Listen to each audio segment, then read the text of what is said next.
அண்ணா பல்கலைக்கழக பேராசிரியர்களையும் ஆசிரியர் அல்லாத பணியாளர்களையும் குத்தகை முறையில் நியமிக்கும் திட்டத்தை அரசு கைவிட வேண்டும் என அன்புமணி ராமதாஸ் வலியுறுத்தியுள்ளார். அண்ணா பல்கலைக்கழகத்திற்கே இதுதான் கதியா என்று வினவியுள்ள அவர், தற்காலிக பேராசிரியர்களுக்கு உடனடியாக பணி நீட்டிப்பு வழங்க வேண்டும் என்றும் கேட்டுக்கொண்டுள்ளார்.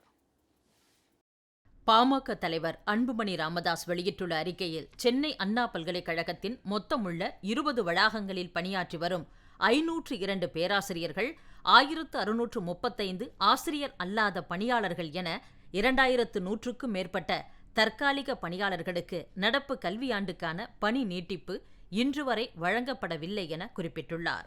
அது மட்டுமின்றி சென்னை தவிர்த்த பிற ஊர்களில் அமைந்துள்ள 16 வளாகங்களில் பணியாற்றி வரும் 332 தற்காலிக பேராசிரியர்களுக்கு இன்று வரை ஊதியமும் வழங்கப்படவில்லை. அண்ணா பல்கலைக்கழக பணியாளர்கள் விஷயத்தில் திமுக அரசு காட்டும் அலட்சியம் கண்டிக்கத்தக்கது. அண்ணா பல்கலைக்கழகத்தில் சென்னையில் 4 வளாகங்களும், கோவை, திருச்சி, மதுரை, திண்டிவனம், விழுப்புரம், பண்ருட்டி, அரியலூர் உள்ளிட்ட 16 நகரங்களில் மண்டல வளாகங்களும் செயல்பட்டு வருகின்றன.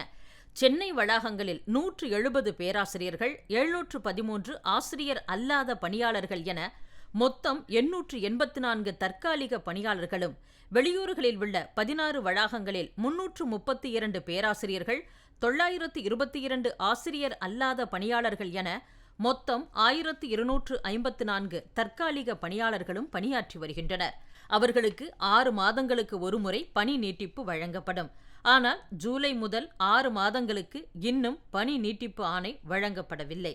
அதனால் தங்களின் எதிர்காலம் என்ன ஆகுமோ என்ற கவலையில் அண்ணா பல்கலைக்கழக ஊழியர்கள் வாடிக்கொண்டிருக்கின்றனர். அவர்களுக்கு பணி நீட்டிப்பு வழங்கப்படுமா?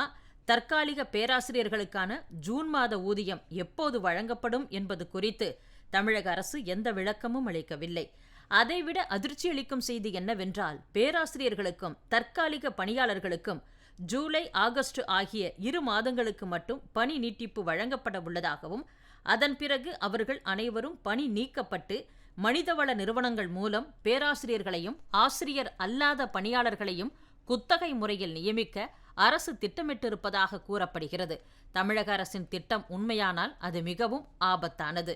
சென்னை அண்ணா பல்கலைக்கழகத்திற்கு தேவையான பேராசிரியர்களை தினக்கூலி அல்லது மதிப்பூதியத்தின் அடிப்படையில் குத்தகை முறையில் மட்டும்தான் இனி நியமிக்க வேண்டும் என்று கடந்த ஆண்டு நவம்பர் மாதம் அதன் பதிவாளர் ஆணையிட்டிருந்தார். அதை பாமக சார்பில் கடுமையாக கண்டித்திருந்தேன். அதைத் தொடர்ந்து அத்திட்டத்தை கைவிடுவதாக அண்ணா பல்கலைக்கழகம் அறிவித்திருந்தது. ஆனால் அடுத்த 10 மாதங்களில் மீண்டும் அத்திட்டத்தை செயல்படுத்த அண்ணா பல்கலைக்கழகம் துடிப்பதை ஏற்க முடியாது. தமிழ்நாட்டில் முதன்மை அரசு பல்கலைக்கழகமாக திகழ்வது அண்ணா பல்கலைக்கழகம்தான். அங்கேயே பேராசிரியர்களுக்கும் பிற பணியாளர்களுக்கும் பணி பாதுகாப்பற்ற சூழல் நிலவினால் பிற அரசு பல்கலைக்கழகங்களின் நிலை குறித்து எதுவும் கூற தேவையில்லை. பேராசிரியர்களுக்கே பணி பாதுகாப்பற்ற நிலை நிலவினால் அண்ணா பல்கலைக்கழகத்தின் கல்வி தரம் சீரழிந்துவிடும். அண்ணா பல்கலைக்கழகத்தில் பணியாற்றும் தற்காலிக பேராசிரியர்கள் மற்றும் ஆசிரியர் அல்லாத பணியாளர்களுக்கு உடனடியாக பணி நீட்டிப்பு வழங்கப்பட வேண்டும். அதேபோல் அண்ணா பல்கலைக்கழக பேராசிரியர்களையும் ஆசிரியர் அல்லாத பணியாளர்களையும் குத்தகை முறையில் நியமிக்கும் திட்டத்தையும் அரசு கைவிட வேண்டும். அதற்கு பதிலாக தற்காலிக பேராசிரியர்கள் மற்றும் ஆசிரியர் அல்லாத பணியாளர்களை அவர்களின் தகுதி அடிப்படையில் பணி நிலைப்பு செய்ய வேண்டும் என அன்புமணி வலியுறுத்தியுள்ளார்.